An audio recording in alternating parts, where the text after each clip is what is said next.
And so if you're in an environment and you want to go work for a company that you will have a lot more direct impact on, if you're a more junior employee, a startup is the best place to go because you're going to be able to, you only have maybe two or three different people above you to the CEO or the founder. And so you have a lot of more senior interaction. Your input is listened to by more and more people. When you're in a big company, like a Dell or a Comcast or a Facebook, you're miles away from the Zuckerbergs of the world and have very little day-to-day input in kind of the scale and the move or the growth of a company like a Facebook or any of these big companies.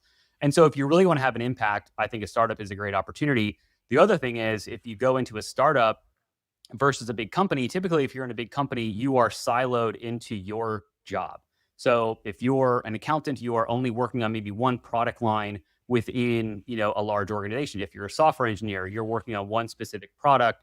Whereas if you're in a startup and you're a software engineer or you're a product person or you're a marketer, you are typically working across the entire portfolio or you're helping to build something new or help expand their current product. So you typically get to wear more hats, which gives you a lot more flexibility in what you do next. So,